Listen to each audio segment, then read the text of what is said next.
નમસ્કાર, આપ જોઈ રહ્યા છો જેકેએસ ન્યૂઝ ગુજરાતી. વાત કરું ભરૂચ રેલવે પોલીસ સ્ટેશનની ચોરીમાં ગયેલ લોખંડના મુદ્દામાલ સાથે એક ઇસમને પકડી પાડી ચોરીનો ભેદ ઉકેલતી અંકલેશ્વર શહેર બી ડિવિઝન પોલીસ. સમગ્ર વાત કરું પોલીસ મહાનિરીક્ષક સંદીપસિંહ વડોદરા વિભાગના વડોદરાઓના તથા ભરૂચ પોલીસ અધિક્ષક મયુર ચાવડાઓ દ્વારા જિલ્લામાં બનતા મિલકત સંબંધિત ગુના અને ચોરીના ગુના શોધી કાઢવા આપેલ સૂચનાના આધારે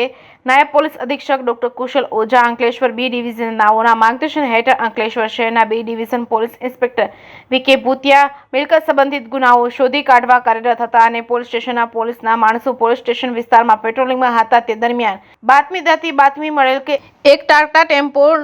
ગેરકાયદેસર આધાર પુરાવા વગરનું લોખંડ ભરી અંકલેશ્વર નોબલ માર્કેટ તરફ જનાર હોય જેવી મળેલ બાતમીના આધારે આંબલા ખાડી બ્રિજ પાસેથી એક કિસમને એક ટાટા ટેમ્પો નંબરમાં આધાર પુરાવા વગરનું લોખંડ જેની કિંમત રૂપિયા 3,28,000 ગણીને તથા એક ટાટા ટેમ્પો નંબર GJ3X8464 જેની આશરે કિંમત રૂપિયા 5 લાખ તથા એક એન્ડ્રોઈડ મોબાઈલ મળી જેની કિંમત રૂપિયા 5,000 ગણી કુલ 8,07,800નો મુદ્દામાલ ઝડપી પાડવામાં આવ્યો હતો. જેકેએસ ન્યૂઝ ગુજરાતી સાથે કેતન મહેતા, ભરૂચ.